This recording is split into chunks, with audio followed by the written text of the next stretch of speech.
बहू कहाँ मर गई? अंदर से आवाज़, जिंदा हूँ माँ जी। तो फिर मेरी चाय क्यों अभी तक नहीं आई? कब से पूजा करके बैठी हूँ। ला रही हूँ माँ जी। बहू चाय के साथ भजिया भी ले आई। सास ने कहा, तेल का खिलाकर क्या मारोगी? बहू ने कहा, ठीक है माँ जी, ले जाती हूँ।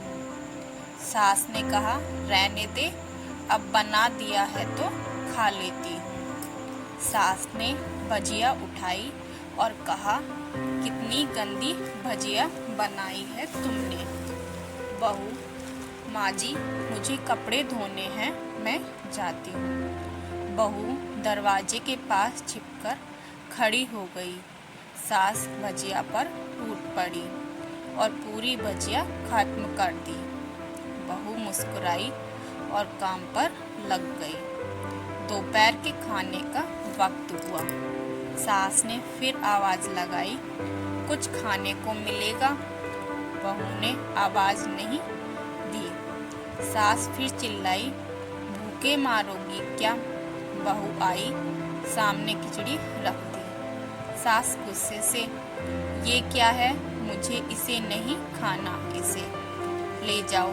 बहू ने कहा, आपको डॉक्टर ने दिन में खिचड़ी खाने को कहा है, खाना तो पड़ेगा ही। सास मुंह बनाते हुए, हाँ तू मेरी माँ बन जा। बहू फिर मुस्कुराई और चली गई। आज इनके घर पूजा थी। बहू सुबह 4 बजे से उठ गई। पहले स्नान किया, फिर फूल लाई, माला बनाई, रसोई साफ की, पकवान और भोज बनाया। सुबह के 10 बज गए। अब सास भी उठ चुकी थी। बहू अब पंडित जी के साथ भगवान के वस्त्र तैयार कर रही थी। आज ऑफिस की छुट्टी भी थी। उनके पति भी घर पर थे। पूजा शुरू हुई। सास चिल्लाती हुई, बहू ये नहीं है, वो नहीं है। बहू दौड़ी दौड़ी आती और सब करती। अब दोपहर के 3 बज गए थे। आरती की तैयारी चल रही थी। पंडित जी ने सबको आरती के लिए बुलाया और सबके हाथों में थाली दी। जैसे ही बहू ने थाली पकड़ी, थाली हाथों से गिर पड़ी। शायद भोज बनाते हुए बहू के हाथों में तेल लगा था, जिसे वो पूछना भूल गई थी। सारे लोग तरह तरह की बातें करने लगे। कैसी बहू है, कुछ नहीं आता, एक काम भी ठीक से नहीं कर सकती, न जाने कैसी बहू उठा लाए। एक आरती की थाली भी संभाल नहीं सकी। उसके पति भी गुस्सा हो गए, पर सास चुप रही, कुछ नहीं कहा, बस यही बोल के छोड़ दिया, सीख रही है, सब सीख जाएगी धीरे धीरे।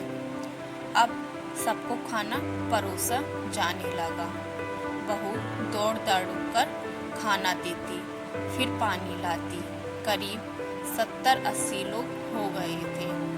इधर 2 नौकर और बहू अकेली, फिर भी वहाँ सारा काम बहुत ही अच्छे तरीके से करती। अब उसकी सास और कुछ आस पड़ोस के लोग खाने पर बैठे। बहू ने खाना परोसना शुरू किया। सबको खाना दे दिया गया। जैसे ही पहला निवाला सास ने खाया, तुमने नमक ठीक नहीं डाला क्या?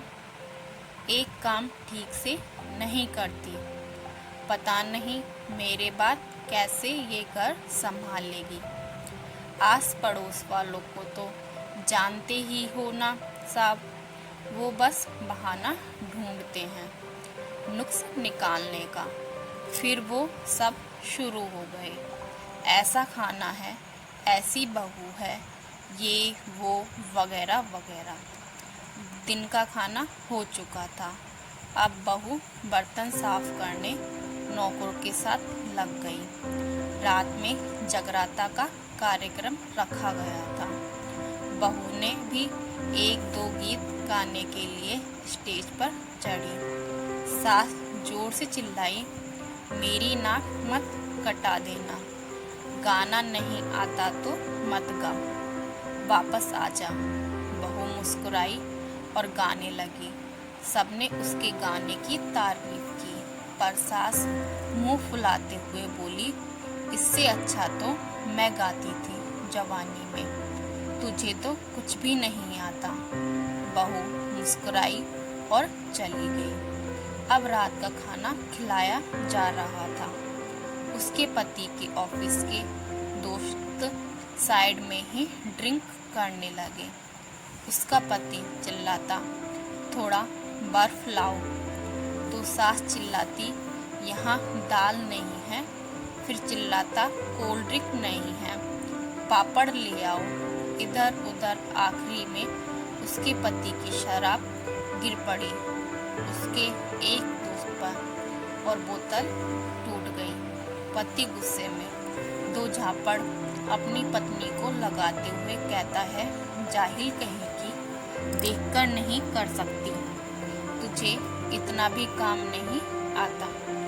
सारे लोग देखने लगे। उसकी पत्नी रोते हुए कमरे की तरफ दौड़ी। फिर उसके दोस्तों ने कहा, क्या यार, पूरा मूड खराब कर दिया। यहाँ नहीं बुलाया होता, हम कहीं और पार्टी कर लेते। कैसी अनपढ़ गंवार बीवी ला रखी है तूने। उसे तो मेहमानों की इज्जत और काम करना तक नहीं आता। तुमने तो हमारी बेइज्जती कर दी। अब आस पड़ोस की औरतों को और बहाना मिल गया था।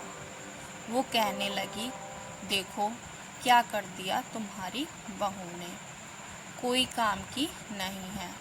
मैं तो कहती हूँ अपने बेटे की दूसरी शादी करा दो, छुटकारा पाओ इस गंवार से। सास उठी और अपने बेटे के पास जाकर उसे थप्पड़ मारा और कहा, अरे नालायक, तुमने मेरी बहू को मारा, तेरी हिम्मत कैसे हुई, तेरी टांग तोड़ दूंगी। उसके बेटे के दोस्त कुछ कहने ही वाले थे कि उसकी माँ ने घूरते हुए कहा, चुप, बिल्कुल चुप, यहाँ दारू पीने आए हो, जबकि पता है आज पूजा है और तुम्हें पार्टी करनी है। कैसे संस्कार दिए हैं तुम्हारे माता पिता ने, और किसने का मेरी बहू को जाहिल बोला। जरा इधर आओ, चप्पल से मारूंगी अगर मेरी बहू को किसी ने शब्द भी कहा तो। अरे पापी, तूने उस लड़की को बस इसलिए मारा कि तेरी शराब टूट गई।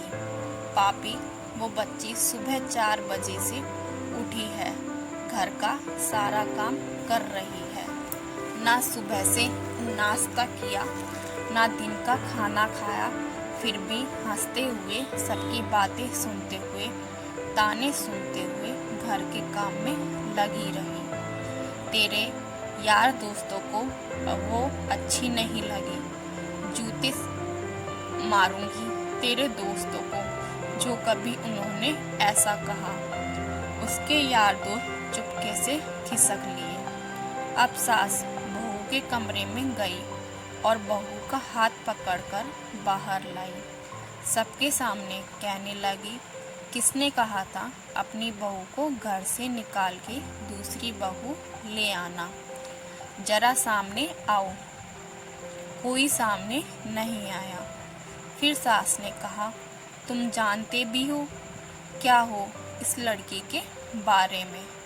ये मेरी माँ भी है, बेटी भी। माँ इसलिए मुझे गलत काम करने पर डांटती है और बेटी इसलिए कभी कभी मेरी दिल की भावनाएं समझ जाती है।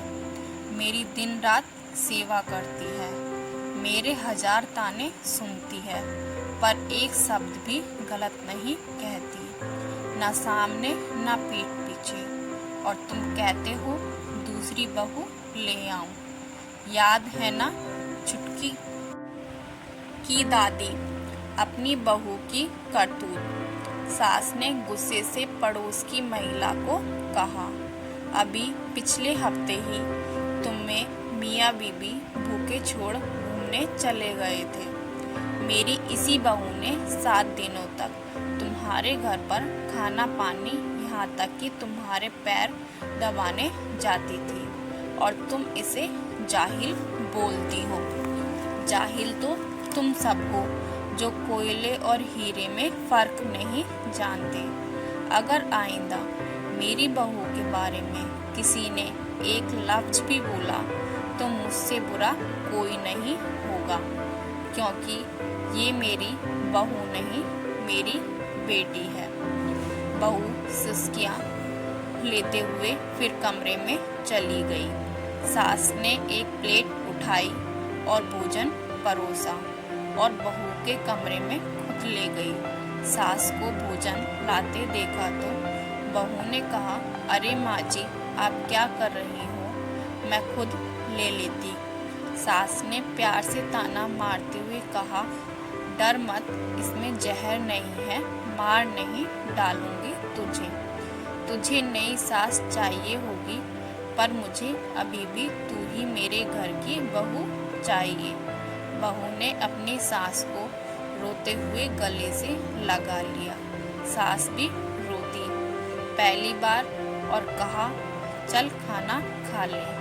फिर उसके आंसू पोंछते हुए बोली, अरे तू मेरी बहू नहीं, मेरी बेटी है। कुछ रिश्ते बहुत मीठे होते हैं, बस बातें कड़वी होती हैं। बहू को प्यार देकर देखो, वो तुम्हारे परिवार के लिए अपने घर का आंगन छोड़कर आती हैं। तो दोस्तों, अगर आपको हमारी कहानी पसंद आई हो तो लाइक, शेयर एंड सब्सक्राइब करें और कमेंट करना ना भूलिएगा।